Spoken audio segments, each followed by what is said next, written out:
Namaste, Namo Buddhaya. I hope you can hear me okay. I'm afraid the little wired external mic has not survived outdoor life, so we're back to this more intimate camera relationship. I hope that's okay. I'm going to try and answer some of your recent questions. The first question is from Kanhaya Singh. What to do if my breath is small or almost lost? Should I keep waiting for it? How to increase my concentration? So 3 questions, but they really surmount to one question: mindfulness. Let me explain. When you first sit to meditate, your breath will be a little heavier than after you have rested and easier to notice. So at this point, find a place where it's easy to identify the breath. Some people choose the point of the nose or the top lip, breathing in and out through your nose. Some people take a more holistic approach of the whole breath going in, coming out. You know you're breathing. If it's difficult to identify, you can use, rather than the air, a more physical movement, such as the tummy, rising, falling, rising, falling. Even in some traditions they say this as a noting process. Tummy rising, tummy falling, stomach rising, stomach falling. This happens however you're breathing, deeply or shallowly, but more subtly, maybe. But identifying it right at the beginning of your meditation, your sitting practice, is the important thing. And then sticking with that point as your meditation object throughout the period. So if you're asking me, should I wait for it? Well, find it at the beginning. Try not to lose it. If the breath is very subtle, as you're saying, almost lost, then try harder to find it. I mean, if it really is that subtle, run up to the end of the road and back, and you'll be heavily breathing. Find it that way, yes? Sounds extreme, but I'm talking about establishing a meditation object that you can use all of the time. It is always there. We are always breathing. When we're not, we are not. We cease to be. So, this is an important part of the next question, or the third of those 3 questions. How to increase my concentration? Well, the very practice of developing samadhi, I've got to keep remembering to look at the phone for the no mic thing. Practicing samadhi is developing concentration, is training the mind in this respect. And the breath is a great object to use for doing this. So, by the exercise I've just described, you will be developing the ability to concentrate for longer periods. But, as I will identify in a following question coming up, this doesn't happen overnight.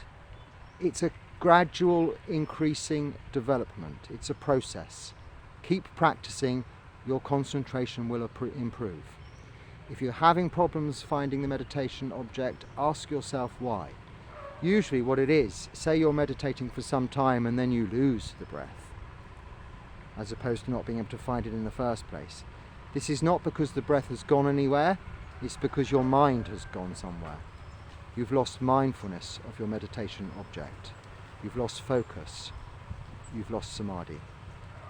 So it is just practice. Keep practicing. You're doing this already to have noticed this. Know that you have noticed this problem arising. That is part of the practice also. To know, to be aware. Conscious awareness in this present moment. And all of this you're describing is not negative. It's consciousness, it's awareness of what is happening to you, Kanya, right now, in the present moment, here.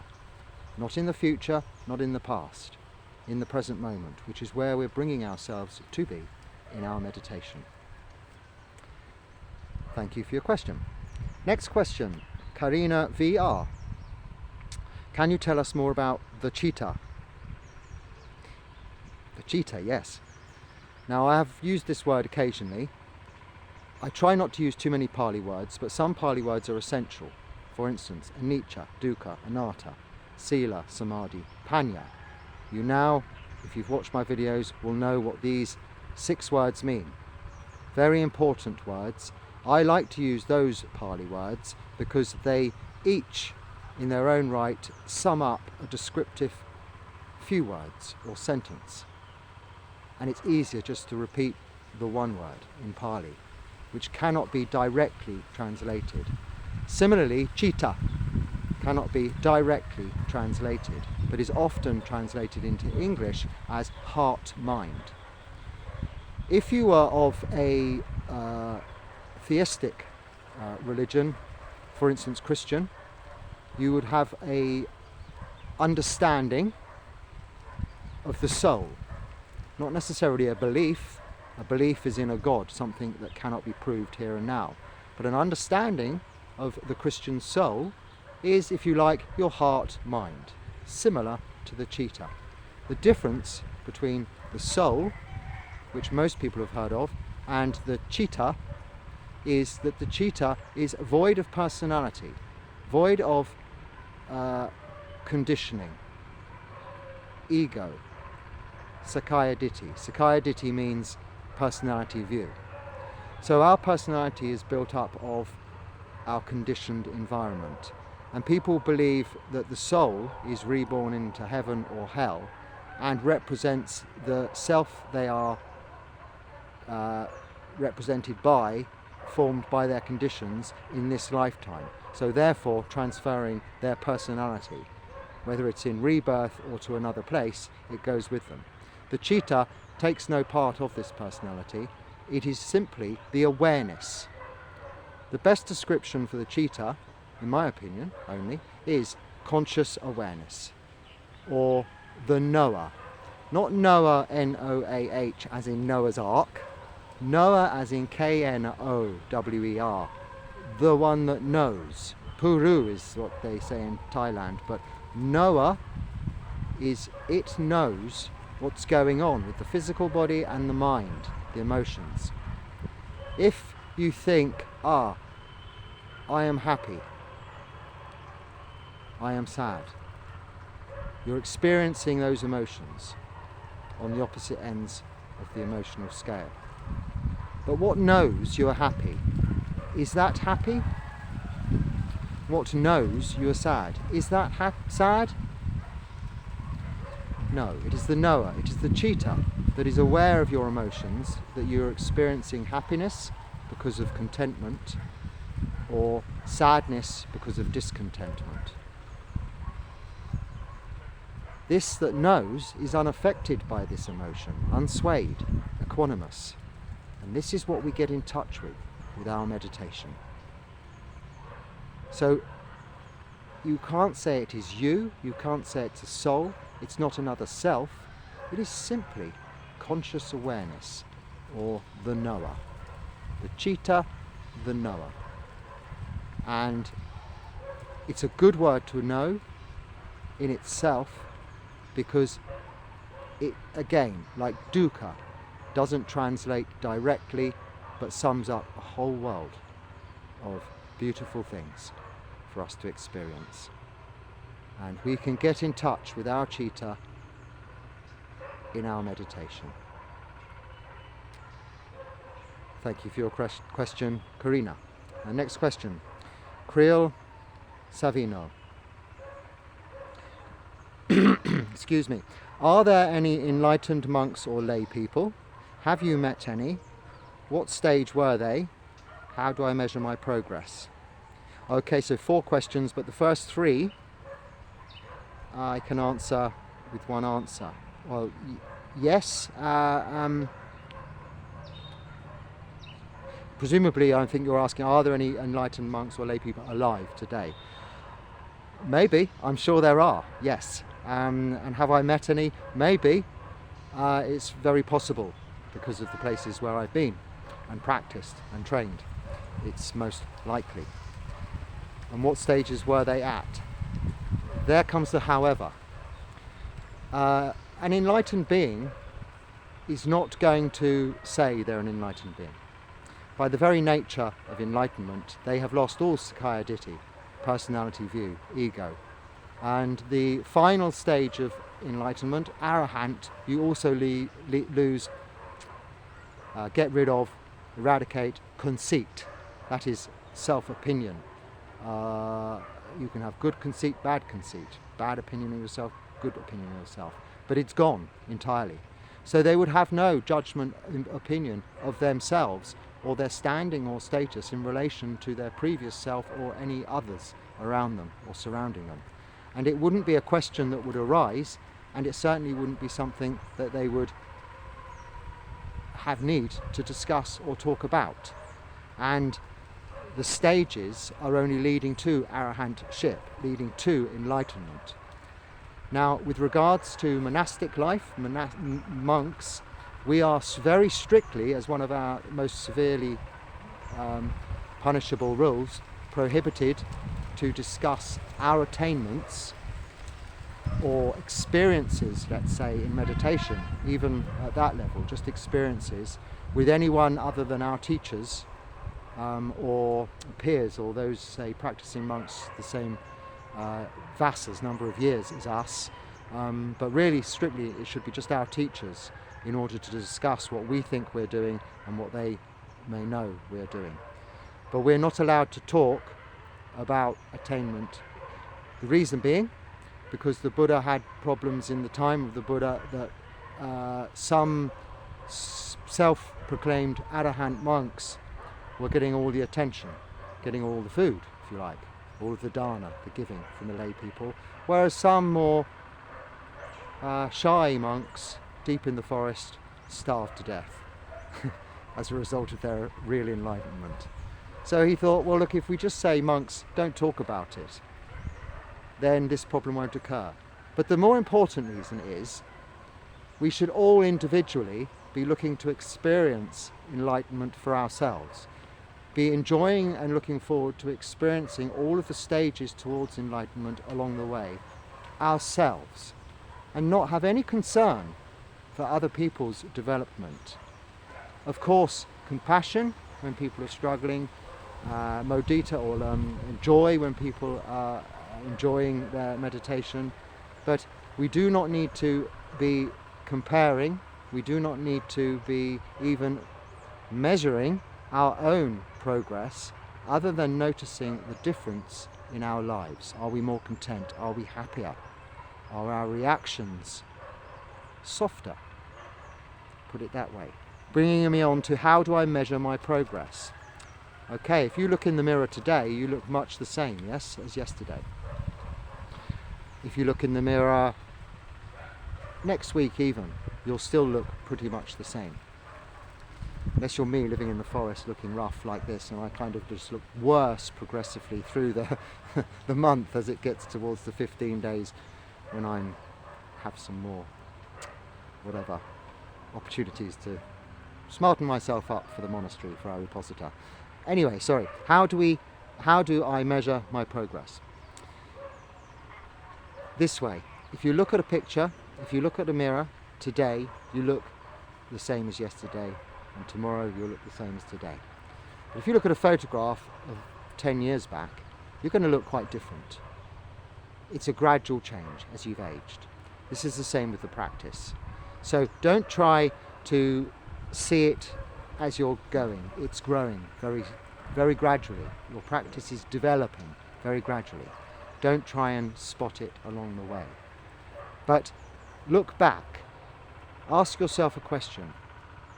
1 month ago, if this scenario arose, imagine a scenario, or take a real situation and bring it into the mind. If this situation arose a month ago, how would I have reacted compared to today?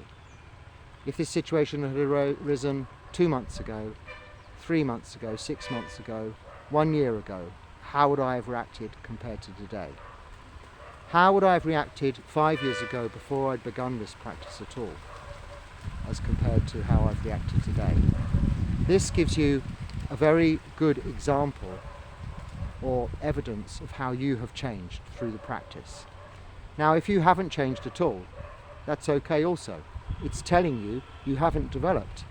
You're still at the beginning of what is still potentially a very fruitful and enjoyable path. So address where you're going wrong.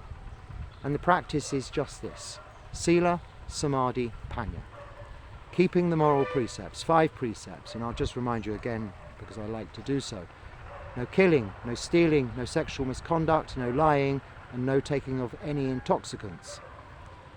And Samadhi, which actually is one word for 2, but it's meditation. And this meditation is sitting. Sitting meditation, as I was talking about earlier, with the meditation object, and also mindfulness. So we call it vipassana, or you've heard of it as vipassana. Vipassana just means clearly seeing. This is more the practice of taking our meditation that we've practiced on the cushion, sitting, developing our concentration, our powers of focus and concentration, to use in the practice of mindfulness, vipassana, through our daily lives. So the middle one, Sila, Samadhi, is about meditation and mindfulness, really. But without meditation you cannot develop mindfulness, and vice versa to some extent. Without mindfulness you won't develop concentration, Samadhi. And then Panya, wisdom. Knowing, which will come from the development of Samadhi. You will see for yourself, you will experience individually for yourselves what the nature of this existence really is. Anicca, dukkha, anatta, like I've repeated many times. Anicca, impermanence. Dukkha, suffering or unsatisfactoriness. And anatta, not self, or we have no control over what's happening with these bodies or these minds, emotionally or physically. Outside in the world, we really have no actual say what's going to happen next, or control, or if we will be even alive to experience it. We let go and just be in the present moment and enjoy. So, yes, I've gone a bit further than the answer there. I'll move on to the next question. But thank you for your question, Creole. Oscar, your question. Oscar Chik Mulik. Do you think Christians can break the circle of life, samsara, that when we die we get reborn and enter heaven just by following Jesus and being a devout Christian, or do you need to be a Buddhist to be enlightened? Okay, so there's a little bit of a, let's say, a play on words, not a mistake, it's just an understanding of words here. Enlightenment is not heaven. Christians have praying and heaven.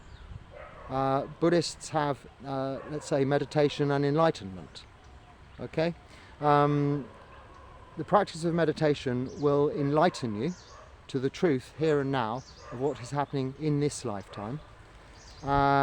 Whereas the practice in Christianity of prayer and worship, and again, sila, morality, virtue, will lead you to heaven. Following Jesus, as in behaving, acting, taking him as your teacher, will certainly help you also to be a good Buddhist and become enlightened, because it's sila, it's moral precepts. Just believing in the name and praying to Jesus, maybe it gets you to heaven, maybe it doesn't. I don't know. I'm not part of that belief system anymore. I prefer to experience individually by myself what can be experienced within this lifetime, but I don't have any concerns as to whether there is heaven, is hell, is a God, is not a God.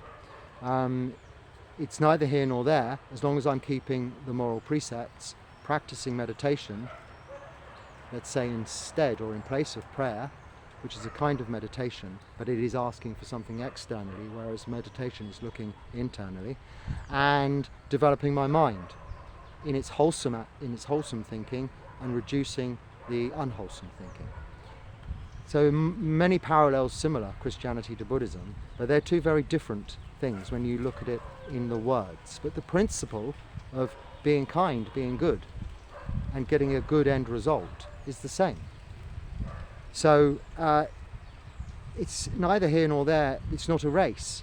if you wish to become enlightened, enlightened means just really understanding that there's suffering, a cause of suffering, an end of suffering, and knowing how you got there.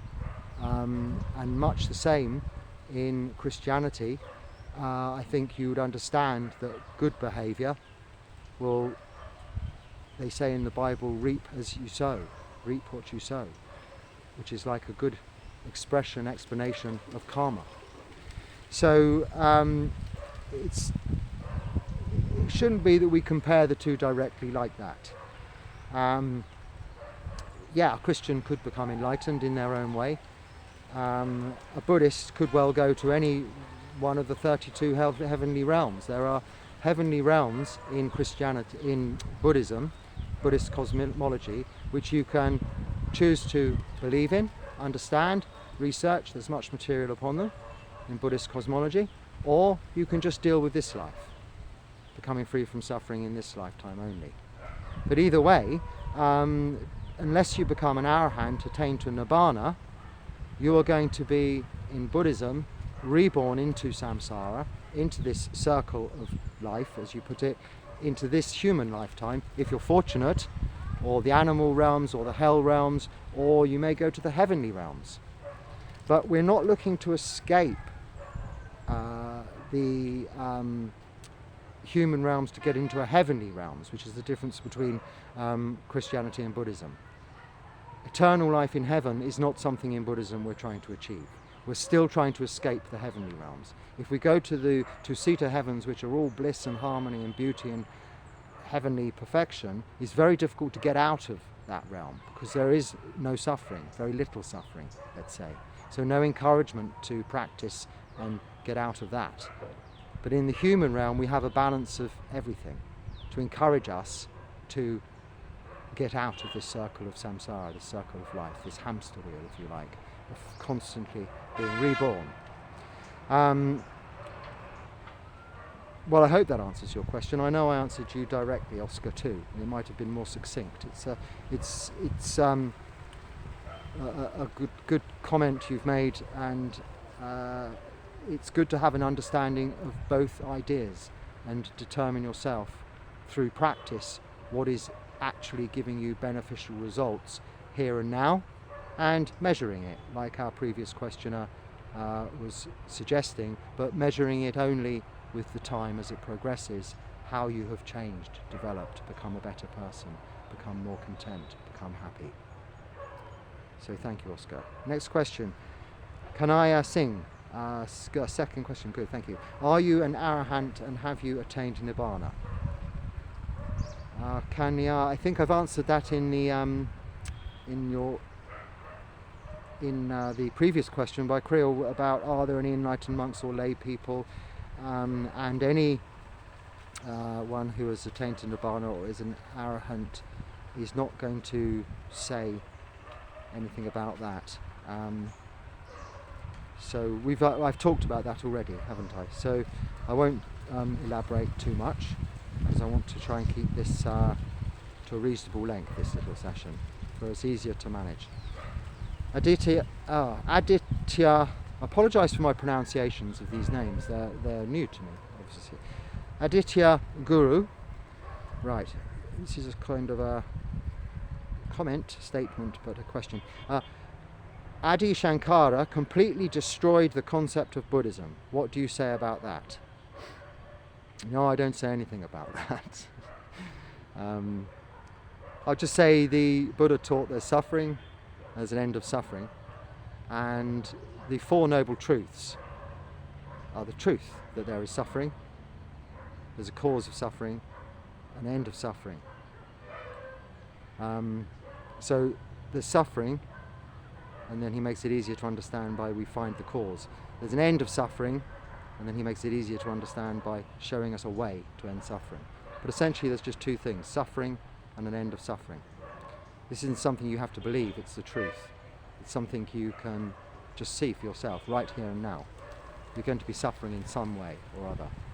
If you're not, then you're very fortunate, but at some time in the past, or sometime in the future, there would have been suffering, or there may be suffering. And that very experience of not suffering now, but knowing there was in the past and there may be in the future, shows you suffering is impermanent. It ends. So you can see for yourself there's suffering. You can see for yourself there's an end of suffering. No belief. Nothing to pray for. Nothing to ask for. Nothing to even do. Just see, experience individually for yourself. Suffering. The end of suffering. This is the truth. That's what the Buddha taught. And that's what they call Buddhism. You cannot destroy the truth. How can you destroy the truth? It is there. Therefore, you cannot destroy Buddhism. There are many commentaries, many ideas relating to Buddhism, many documents, many books, many this and that. And all of these theories, ideas, philosophies can be debated, questioned. But the core teachings of the Buddha, suffering and end of suffering, which are all that matter, cannot be disputed. Certainly the truth cannot be destroyed. But thank you for your comment and your question, and I hope that helps. Finally, last question. How do you say this? Difference is spreading. Oh, it's a clever one. One word. Difference is spreading. Thank you for your question. Do you... Excuse me. I'm saying that funny word. Do you offer chanting and blessing requests? Do you offer chanting and blessings requests? Yes, I do. So anyone who has a blessing request and would like me to offer some chanting at any time, just make a comment. It could be anything, for whatever reason you feel, even for yourself or for someone else.